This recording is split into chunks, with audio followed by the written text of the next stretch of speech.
के पहले अध्याय के तृतीय वल्ली का शुभारंभ करते हैं।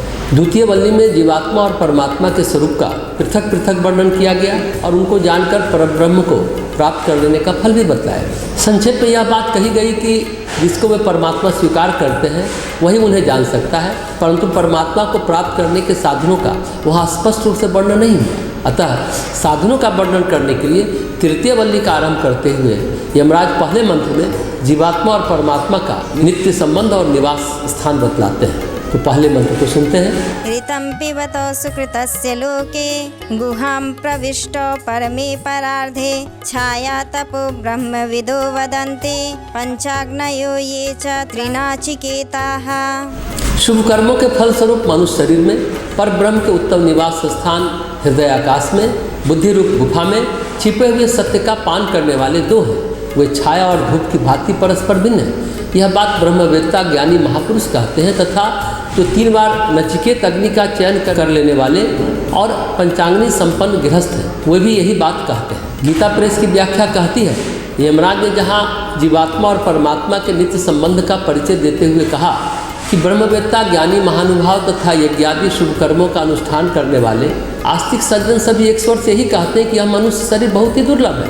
पूर्व जन्मार्जित अनेकों पुण्य कर्मों को निमित्त बनाकर परम कृपालु परमात्मा कृपा परवश हो जीव को उसे कल्याण संपादन के लिए यह श्रेष्ठ शरीर प्रदान करते हैं और फिर उस जीवात्मा के साथ ही स्वयं भी उसी के हृदय के अंतःस्थल में पर ब्रह्म के निवास स्वरूप श्रेष्ठ स्थान में अंतर्यामी रूप से प्रविष्ट हो रहते हैं।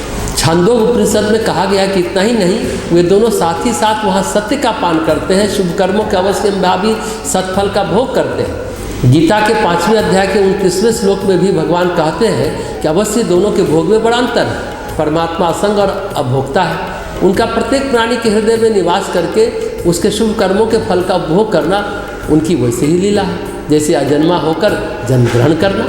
इसलिए यह कहा जाता है कि भोगते हुए भी वस्तुतः नहीं भोगते, अथवा यह कहा जा सकता है कि परमात्मा सत्य को पिलाते हैं, शुभ कर्म का फल भोगताते हैं और जीवात्मा पीता है, फल भोगता है। परंतु जीवात्मा फल भोग के समय असंग नहीं रहता, वह अभिमानवश उसमें सुख का उपभोग करता है। इस प्रकार साथ रहने पर भी जीवात्मा और परमात्मा दोनों छाया और धूप की भांति परस्पर भिन्न है। जीवात्मा छाया की भांति अल्प प्रकाश अल्पज्ञ है और परमात्मा धूप की भांति पूर्ण प्रकाश सर्वज्ञ है। परंतु जीवात्मा में जो कुछ भी अल्प ज्ञान है वह भी परमात्मा का ही है। जैसे छाया में अल्प प्रकाश पूर्ण प्रकाश रूप धूप का ही होता है, इस मंत्र में जीवात्मा और परमात्मा को ही गुहा में प्रविष्ट बतलाया गया, बुद्धि और जीव को नहीं।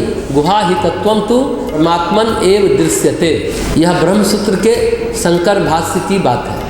इस रहस्य को समझकर मनुष्य को अपने में किसी प्रकार की भी शक्ति सामर्थ्य का अभिमान नहीं करना चाहिए और अंतर्यामी रूप से सदा सर्वदा अभिमान नहीं करना चाहिए और अंतर्यामी रूप से सदा सर्वदा अपने हृदय में रहने वाले परम कृपालु परमात्मा का नित्य निरंतर चिंतन करते रहना चाहिए। गीता पर इसकी व्याख्या को और विस्तार देते हुए समझने की कोशिश करते हैं। शुभ कर्मों के फलस्वरूप मनुष्य शरीर में परब्रह्म के उत्तम स्थान हृदय आकाश में उस गुहा में रहते हैं, निवास करते हैं। सत्य का पान करने वाले दो हैं, परमात्मा और जीवात्मा, दोनों हृदय गुहा में।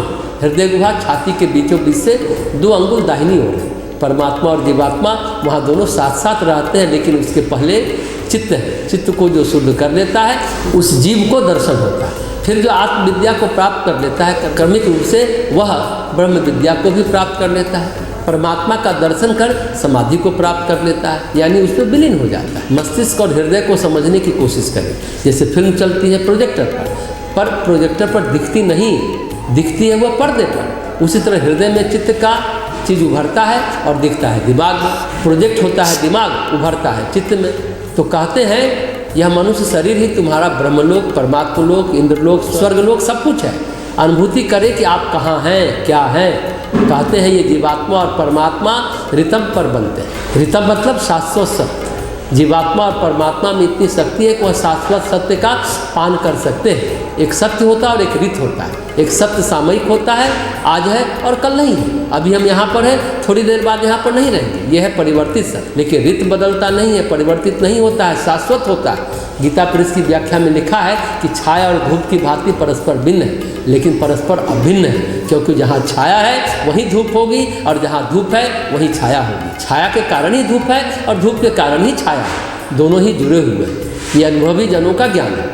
यमदेव ने जो नचिकेता को अग्नि विद्या सिखाई, जिसमें यमदेव ने कहा कि अग्नि विद्या को प्राप्त कर तुम स्वर्ग जा सकते हो, यानी तृणाचिकेता पुण्य कर्म है जिससे स्वर्ग की प्राप्ति हो सकती है। पंचाग्नि जो है वह तप कर्म है, साधक पंचाग्नि तप करता है तो पुण्य के बल पर तप और तप के बल पर ज्ञान मिलता है। जब आप पुण्य और तप से अपने को शुद्ध करेंगे और इन शुद्ध कर्मों को यानी पुण्य और तप को प्रभु में समर्पित करेंगे, तब आप इस शाश्वत सत्य को जान जाएंगे। जब स्वर्ग के लायक आपके उत्तम पुण्य कर्म होंगे और पंचाग्नि तप से शुद्ध होंगे, तब आप अनुभव कर सकेंगे कि परमात्मा और जीवात्मा भिन्न होते हुए भी भिन्न नहीं है, अभिन्न है। ये दोनों एक दूसरे से जुड़े हुए हैं और दोनों ही सत्य का पान, परम सत्य का पान, शाश्वत सत्य का पान करने में समर्थ है। यमदेव कहते हैं ये जो तुम्हारा शरीर है वो अपने आप में ही सुकृतस्य लोक है। ये शरीर उत्तम लोक है जिसमें तुम रह रहे हो, तुम्हें किसी अन्य उत्तम लोक की आवश्यकता नहीं है। आवश्यकता किस बात की है? तृणाचिकेता और पंचाग्नय ये च की आवश्यकता है। पुण्य और तप से तुम इसको और शुद्ध करो, तब यह अनुभूति प्राप्त हो जाएगी। एक बात यहाँ और समझने की है कि अध्यात्म जगत का शाश्वत नियम है यहाँ पर पुण्य को सुरक्षित रखें, मतलब भिखारी की तरह जिए और खूब पुण्य करें, पर पुण्य का उपयोग न करें। अगर पुण्य संरक्षित रहा तो आप तप के क्षेत्र में प्रवेश कर जाएंगे। उसी तरह तप को संरक्षित रखें, मतलब किसी को वरदान या किसी को श्राप न दें, प्रकृति के विधान में हस्तक्षेप न करें।